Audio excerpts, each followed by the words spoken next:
Hello, everybody, and welcome into Bad for Baseball, presented to you by Betway, the baddest baseball podcast on the internet. I'm your host, Nicholas Playlog, joined alongside by Adam Peddle. We got a lot of MLB news that's coming out recently. It does feel like we're entering into that second wave of free agency almost. Lots of stuff with Roki Sasaki right now, and even with the Toronto Blue Jays as well. They've been a very active team. Could they land him? We're going to talk about that. We're also going to talk about Anthony Santander, the latest on that guy, Pete Alonso, and much more. First things first, though, Adam, how are you doing, man? Doing all right. You know, I mean, we had a big football Sunday over here at our house, and a lot of friends came over, a lot of great fun, but I'm also feeling the side effects of all that fun. Yeah. And, obviously, a long week for those who know, and I'm sure a lot of Blue Jay fans are here. We're still working on hopefully getting the channel back, so we're still grinding away at that. Hopefully we hear some good news today, but, that's all we can do. That's all we can do, right? It is a waiting game, and, this is the worst part about it, because you just got to, sit in anxiety, but, I mean, that's how it be sometimes, folks. It's not actually unlike what we've watched from a Toronto Blue Jays fan standpoint in this offseason, just kind of sitting in anxiety, waiting, hoping that something happens, and, I mean, the sad truth is that most of the time it doesn't, but potentially something could go down with Roki Sasaki. There's been a lot of buzz about him recently because we are getting to that point where it is decision time for him. I believe what was the timeline again? So the 15th, which is this Wednesday, that's when his official window opens, and then next Thursday, January 23rd, is when it closes. So he has to sign with a team in that 7-8 day period. Yeah. And at this point, he has met with numerous different squads. One of the most recent ones that he has met with that's come out has been the Toronto Blue Jays. And I know, it would be a crazy long shot, man. Seriously, if he ended up with those guys, ultimately, I look at Sasaki and I look at his situation and I look at the Toronto Blue Jays squad. I'm just like, if I was him, I personally wouldn't want to come to Toronto. Now, maybe, well, yeah, right? What do I talk about? That? Yeah, we're so promising with our 74 wins and our lack of a superstar that's locked up and all that stuff.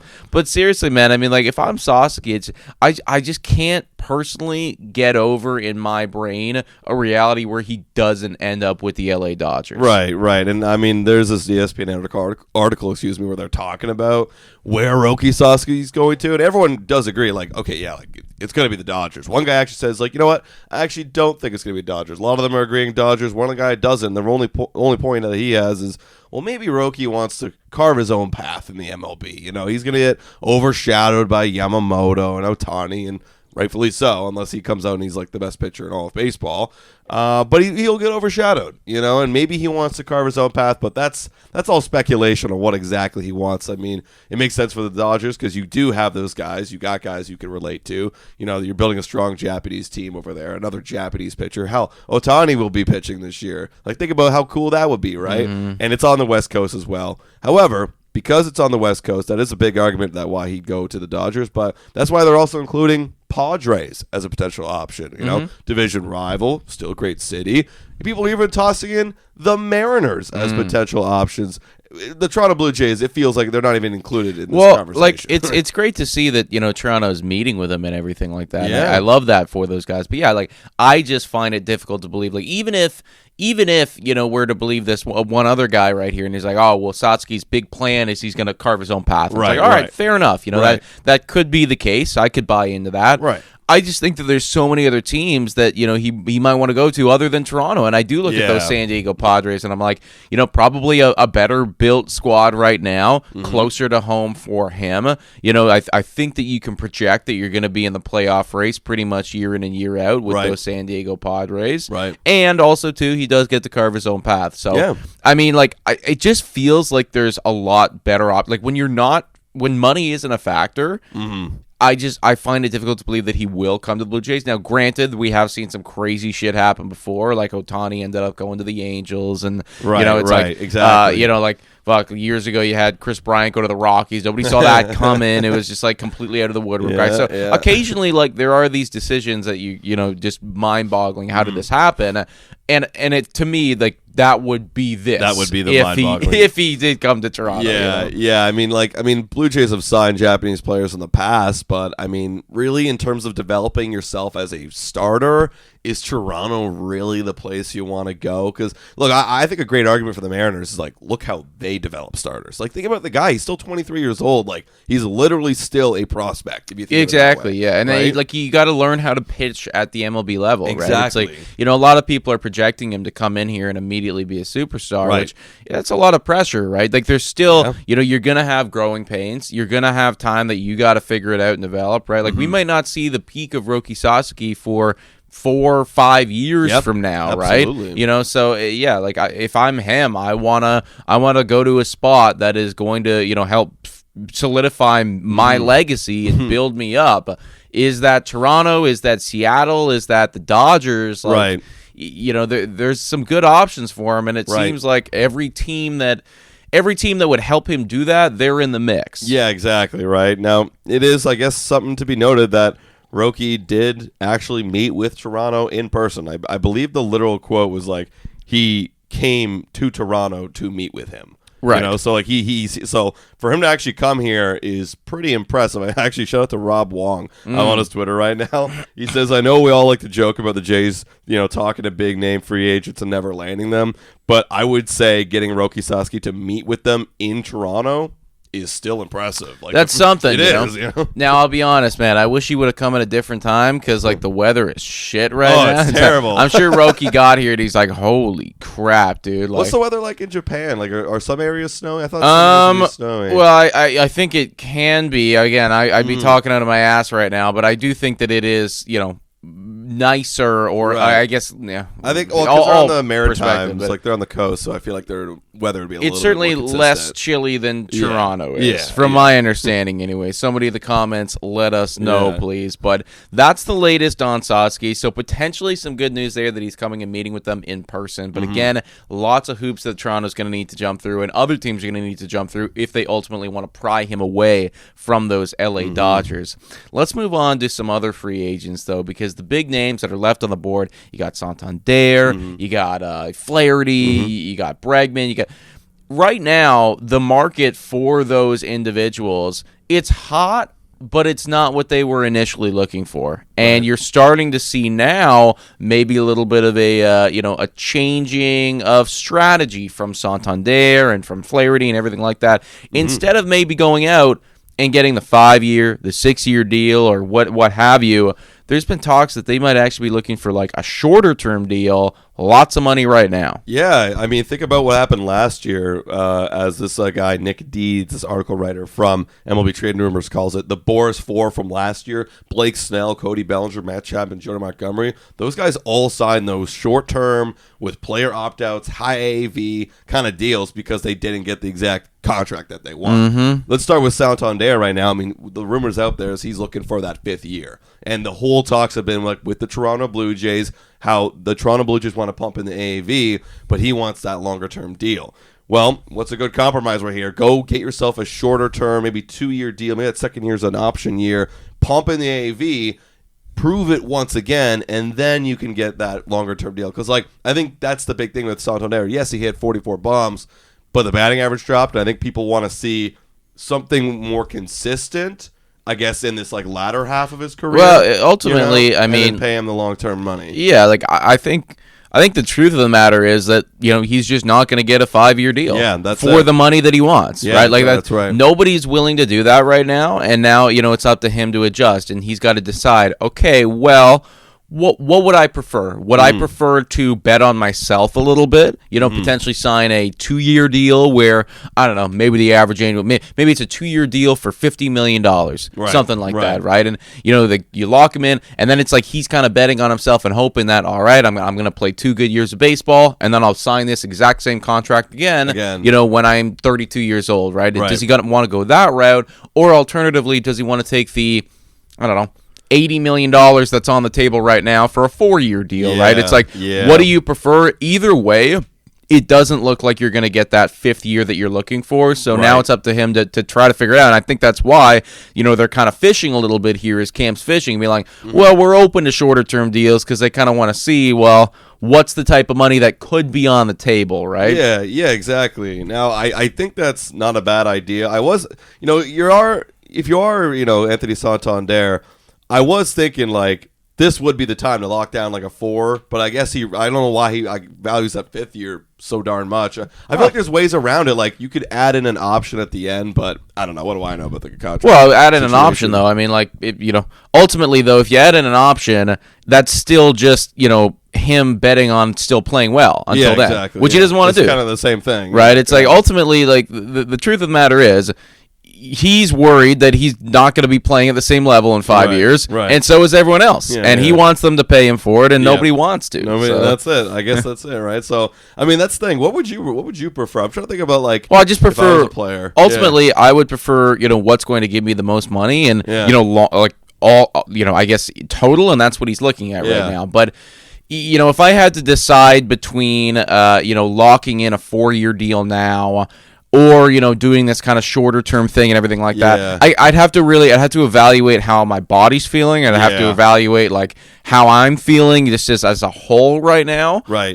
Because part of me would want to go, right now, me would want to go with the safe option. Of course. But granted, if I did just hit 44 home runs last year, and I am feeling really confident in my abilities, and I'm feeling the healthiest that I've felt in a long time, and I'm feeling like I'm starting to figure out the game of baseball like better than I ever have. Yeah. Then potentially I do the other thing, right? So it really all depends, like, how he's feeling, I think, as a player right now, and also too just as a person, That's true. And then, I guess it also depends too, like, what city and what team are you going to play for, and like, do you want to play for that team for the full exactly. 5 years? Like, if you are the Blue Jays, like, look, he is interested in coming to the Jays. That came out, but like, I mean, if you could leave after a couple of years and go somewhere else, maybe it leaves it open for you. And, we're speaking about health right here. He's been very healthy, too. Last 3 years, he's had 152, 153, 155 games played. Okay. So very healthy. Yeah, so no injury concern there whatsoever. Right? So maybe he's feeling good, and you're right. Maybe this is the better way to go about it, but we'll see. Now, next guy that is talked about being a short-term kind of deal guy is Jack Flaherty. Now,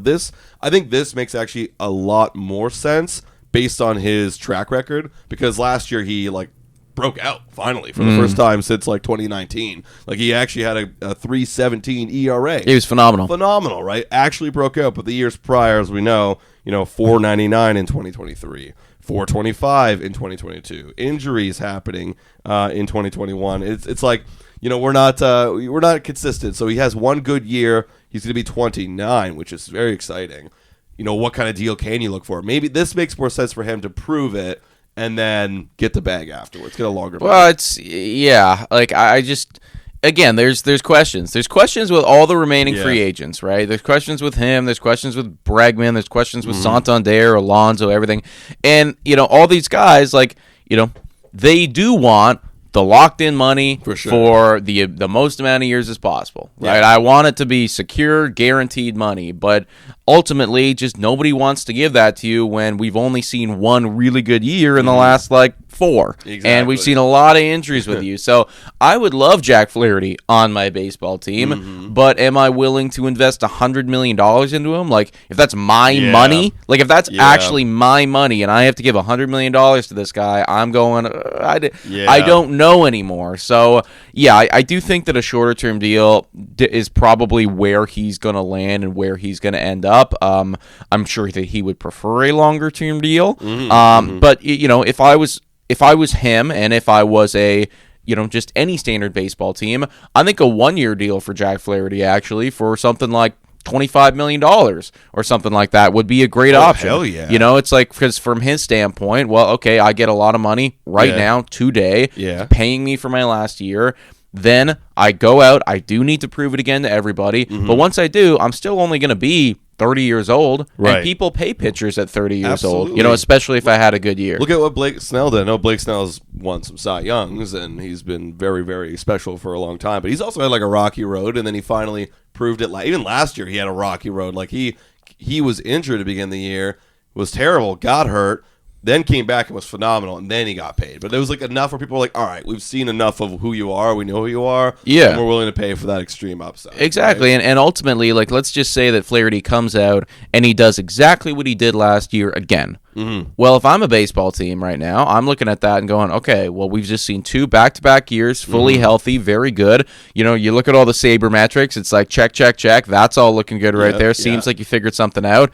Okay, he's only 30 years old. Great, here's 4 years. 4 years, you know, like someone could even do like 5. Could be, you know, it's like really pay him up. Like I'd be again interested in locking that guy down for the second half of his career, but I do need to see it one more time. Yeah. You know, if I'm Flaherty, I'm looking at the best baseball team possible that's offering me a 1-year deal for the most money, and a team who's really good at pitching. That's another thing too. Correct. Like, you know, people kind of, you know, I think pitchers don't take it for granted, but some people forget about that. Like, if I am a pitcher, give me on a good organization that's great at developing pitchers, and then I can be really great for 1 year, and bam, you know. Exactly. Like, I'm not going to Colorado. I am not going you know, even if they're offering me, you know, $30 million a year, like, no, I'm going to Seattle. Dude, I'm going to Houston. I'm going somewhere else. I just realized that, bro. Like, I mean, that sucks to be a Rockies fan. Like, even if you are good, like, I mean, you'd have to have a phenomenal baseball team, but, like, even if you are good, like, it is going to be so tough to convince free agent pitchers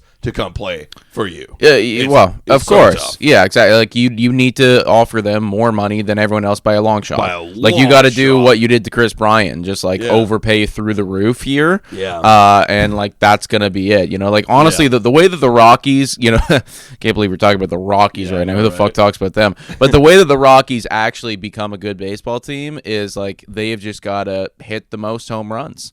They gotta hit they have to have the best offense in baseball. Yeah. And then it's like, okay, this is how we win. This is how we do it. Right. We dominate offensively, and we just get by with the pitchers. That's how when they were elite, that was their team. Like, we just hit homers. Exactly. Like, we get on base, we hit home runs, man. Like, we got to have the most. We got to be scoring like 6 a game. Yeah. You know? You know? And then you might get some guys to, you know, convince some guys to come over to your team. And you need to, man, that's another thing, too. You have to actually develop your own pitchers, because once they finish their contract tenure, like they're probably gonna leave. Like, yes, you know, I can go have way more success in Seattle or something like that. You know what I mean?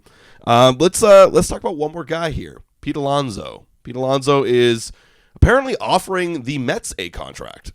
That's very interesting. This was a recent update that came out that, you know, Pete Alonso is literally giving the Mets a 3-year deal with some, I think it has some player options in it too, if I'm not mistaken. I didn't fully see the option or the offer, that's on the table, but I know that it's a 3-year deal that he's offering up to the New York Mets right now. And obviously, you know, like when you hear that, you're like, what's going on? Isn't it supposed to be the other way around? Mm-hmm. But this to me just goes to show that, like, he's gonna be with the New York Mets. Yeah, like it's destined to be. It's just like like if this guy's offering them a contract, like I'm sure that there's other contracts on the table for him from other teams. You know, but like it's clear that like he wants to go with the New York Mets. Yeah. Now, granted, he could be convinced if some other squad, you know, came out of the woodwork here and offered him way more money for way more years. But it's January 13th right now. You're right. That's not going to happen. No. If it was going to happen, it would have happened. Right. So he is now, I guess, kind of surveyed the market and figured out that nobody's going to give me the 5-year deal that I was hoping for and that I think I'm worth. Right. It might be a 3-year deal. And honestly, why not just stay with fucking New York? Well, They're pretty good. I mean, yeah, and you got a juicy Juan Soto hitting in front of you. Like, that seems pretty enticing. Wow, like that lineup would just be ludicrous. Mark Vientos breaking out. You got Francisco Lindor, Juan Soto, and then you get to drive them all in. Yeah, of course. Seems pretty awesome. Yeah, that. Obviously, the New York Mets, you know, even without Pete Alonso, they're still going to be phenomenal. But yeah, you put Big Pete back in there, it's like you got an on-base guy, you got a contact guy, you got a guy who can, you know, run the bases, you know, almost better than anyone. And in Lindor, you got your home run guy. It's just like you're checking all of the boxes of what is an incredible offense. Yeah, exactly right. And I did find the report here, and apparently, yes, Jim Duquette reports. This is from CBS Sports. He says that the Pete Alonso side offered, and Scott Boras, offered the Mets a 3-year contract that includes some opt-outs, so obviously a player-friendly thing.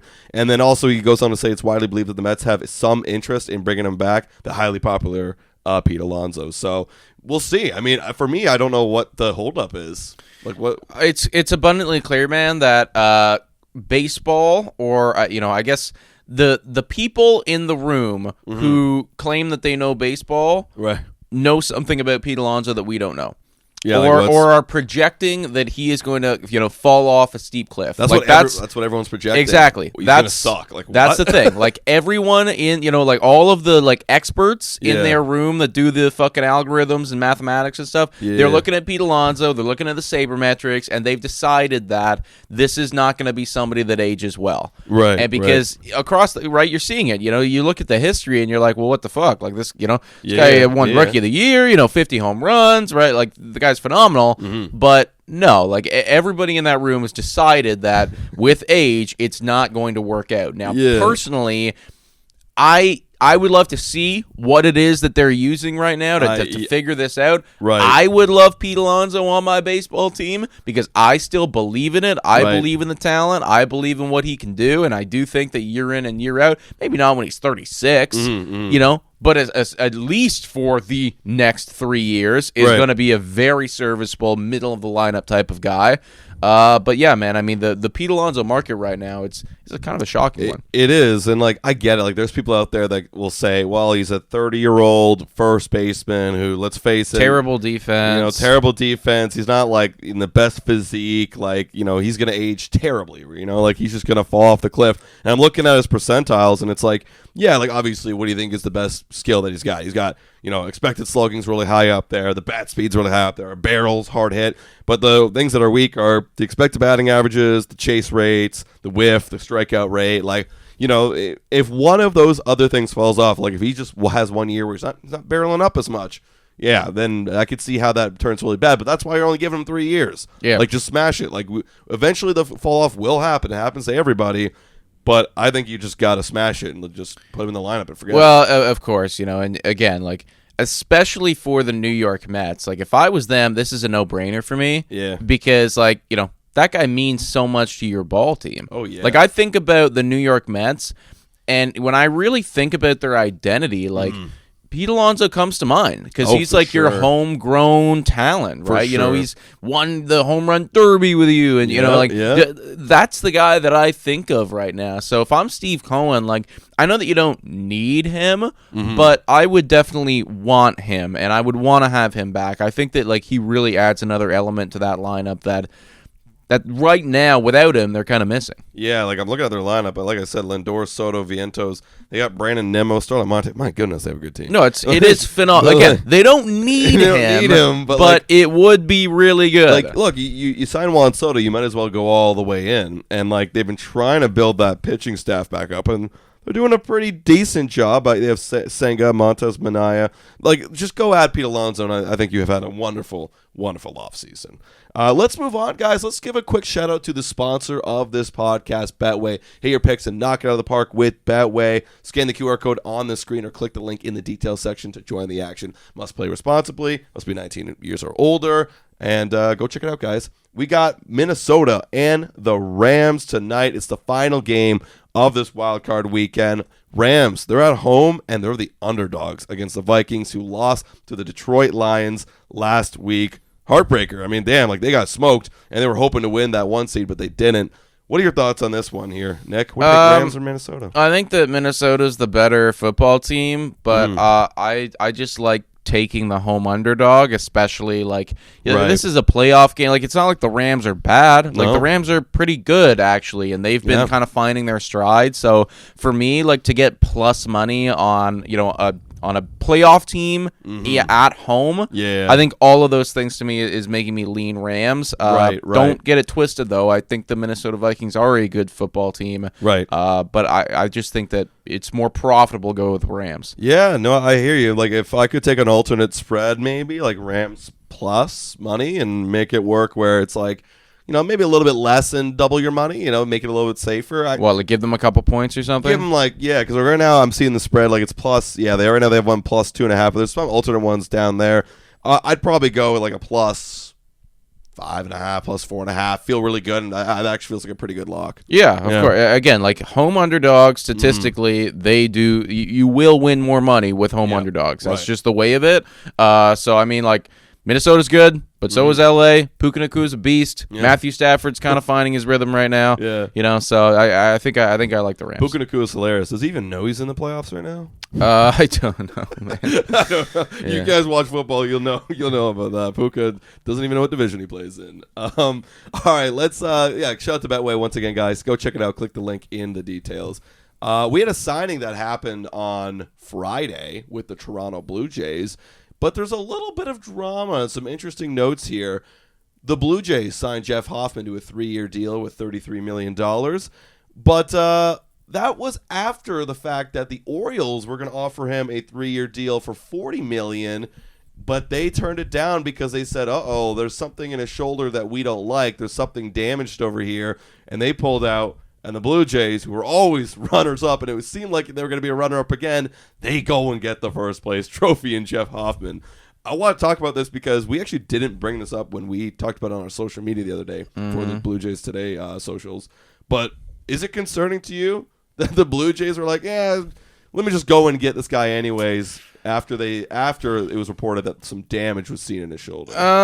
Like a little bit, because when you really put the whole picture together, it's like, well, let's think about this. You had the Philadelphia Phillies had this guy, and they specifically let him go, and then specifically picked up Jordan Romano, who was also injured, right? Yeah. So clearly, they're thinking to themselves, it's a better investment in Romano than it is in Hoffman. Now, are they right about it? Are they wrong about it? Only time will tell. Right.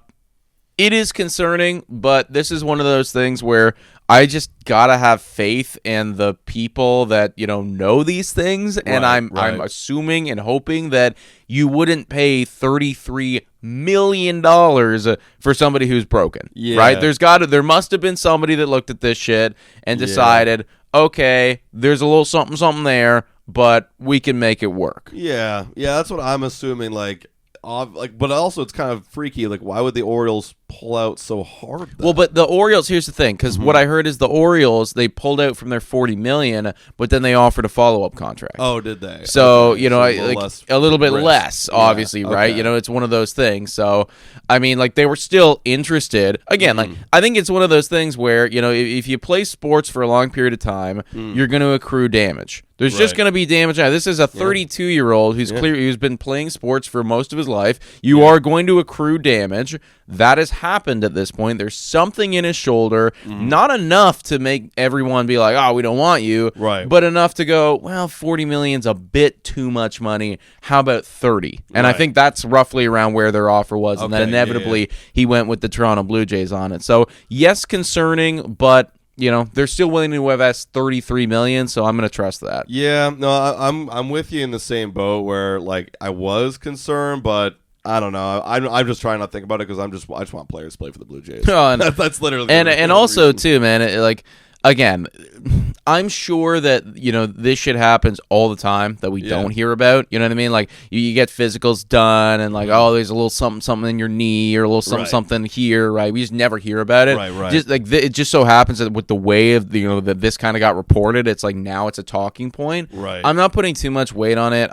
Hoffman, with the problem that he had in his shoulder, had a 2-point whatever ERA last year. Phenomenal. You know what I mean? So it's the guy's still incredible at baseball. Maybe this is going to pop up, later down the line, but I'm hoping that at least for the first year of work with the Toronto Blue Jays, that he can be predominantly healthy. Hopefully, right? And, speaking of the Toronto Blue Jays and getting Jeff Hoffman, what a great story that is. You send him over to the Rockies in the initial Tulowitzki trade, for everyone who remembers that.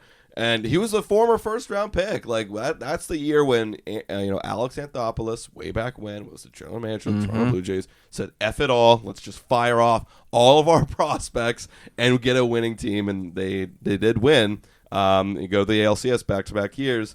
But it was at the cost of Jeff Hoffman. It looked like that was going to be a win for a while, that trade. And then he started popping off in Philly, and now they get him back, and it's like, all right, now the Blue Jays really won that trade. Well, of course, like you think about it, like most of the like he had a lot of bad years, and then like we're getting him when hopefully he's got some good years. He got his best, you know what's really funny? I saw this the other day. When you go to Fangraphs, I like how they do this. You can pull up the roster, and you can see like where everybody came from in the original team.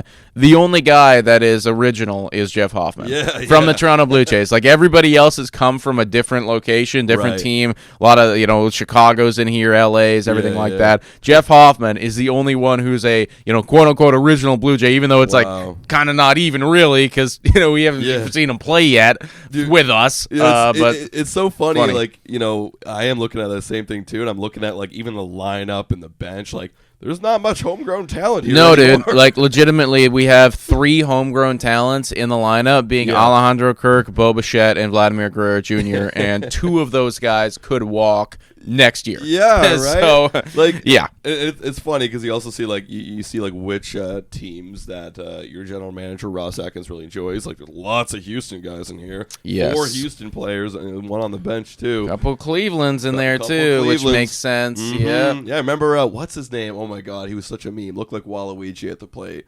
Blue Jays a couple years ago. You know what I'm talking about? Terrible offense, pretty good defense. Lanky as hell from Cleveland, picked him up. I can't see it. Fuck, guys, he's a forgettable player, but he's a meme in Blue Jays land. All right, looks like Waluigi. I'm sure it'll come to me at some point. It'll come up. So forgettable, but he's also from Cleveland, and I noticed for a while there they were just picking Cleveland guys off. There you go. So yeah, Blue Jays add Jeff Hoffman. Bullpen looks a lot better, though. I mean, I personally, when I was in the pre-off season, thinking about it, I needed to get one good back-end guy, right? One very good back-end guy, which is Jeff Hoffman. Give me somebody in the middle to set up, which you got back Jimmy Garcia, and give me some depth. They traded for Nick Sandlin. So for me, you hit the checklist of, now I'd prefer, obviously, win me one more. I'm getting greedy, but if you didn't do anything else, you did everything that you needed to do, in my opinion. Yeah, of course. Like, bullpen for Toronto is looking a lot better. Definitely, I wouldn't say that they're the best in baseball or anything like that, but, hopefully serviceable. And last season, they certainly were not serviceable. So that's what's going on right now with Jeff Hoffman. Let's transition and talk a little bit about the best fan base in the world right here, being the New York Yankees fans. Obviously, I say that with immense sarcasm, folks, because they get a bad rap. And, sometimes I think about, like, the rap that the Yankee fans get, and I'm like, I almost feel bad for them. I'm like, right. This isn't true, because, like, I've been to New York. We went to New York. Great they were place. nice fans. Very nice. They were nice to us. We made it clear that we were Toronto Blue Jay fans. Wearing the jerseys, and and the people that we were sitting beside were extremely kind to us. They were very courteous. There was obviously a friendly rivalry, but they were nice with it. Yeah. It was fun. That being said, though, these New York Yankee fans specifically are not that way, or at the very least were not that way in the viral moment that took place in the World Series where this Yankee fan, I don't even know his name, but tried to rip off, effectively, Mookie Betts' glove, hand, whatever have you, and that went all viral on the internet. Yeah. There was a lot of speculation about how they might be banned from the Yankee Stadium for a while, or put in timeout. It's just going to be indefinite. So they have been banned from every single MLB stadium. And not only stadiums, but any event or any event sponsored or associated with the MLB. Just so like anything baseball. Shop, like you want to go buy some jerseys or something, you're gone. You know what the thing is? I do wonder about this though. How would they enforce this? I don't even know. Like how they come out. They can't. That's the thing. Like they come out and they say this. But everybody who works at MLB need to know these guys' brain. Like that's faces, the thing. And let's be honest here. Like maybe people know your face right now, but in a couple months from now, like if you walk up to Yankee Stadium, maybe you got like a hood on or a hat on or something like that. Maybe you put a little bit of face paint on or something like that to kind of like mask it. Nobody's gonna fucking know. Yeah, and like I'm trying to think like maybe maybe you can't buy tickets with your name, like maybe it gets flagged or something, but like go buy tickets off somebody random. I don't know, like who cares? Or like get your buddy to buy some tickets for you. Like no, like there's so many different ways around this. So like honestly, like yes, MLB's doing this. I'm curious to know what the the systems and procedures that are put in place to actually stop these guys from going. Because I'll be honest, I do not think that that's going to be the last baseball game that guy ever goes to. No, you would definitely not. I mean, look how he acted. Like, you think that's going to stop him? No, I think he'll find a way, man. He will. And you know what's crazy too is like he so right after the fact, literally the next day. I mean, shout out to Barstool Sports for like being on this shit immediately. But the next day, this guy was in the Barstool Sports headquarters, and was like getting interviewed and all that stuff. Had his 5 seconds of fame or what have you. There was no remorse whatsoever. You know, he was saying that he'd do it again and everything like that. So that to me kind of pissed me off because like had you come out after the fact and been like, man, like I watched the tape back. That was bad. I was drunk. I would. That's not me. I'd be like, all right, you know what? I get it. Like, you're in the heat of the moment. You probably had a couple too many. You know, the ball's there, Mookie's there. You know what have you. But the fact that the next day there was zero remorse, like.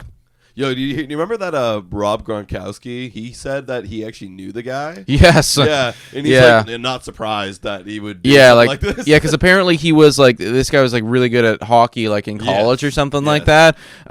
This clearly has let himself go a little bit. But yeah, apparently he's really good at hockey and like knew Gronkowski from some which way, which is just also the funniest thing ever. Like, of course, it all adds up, Right, absolutely. So. I mean, they're banned, and what's crazy here is that MLB's made a statement saying they will be arrested for trespassing immediately. Wow! On if they are caught.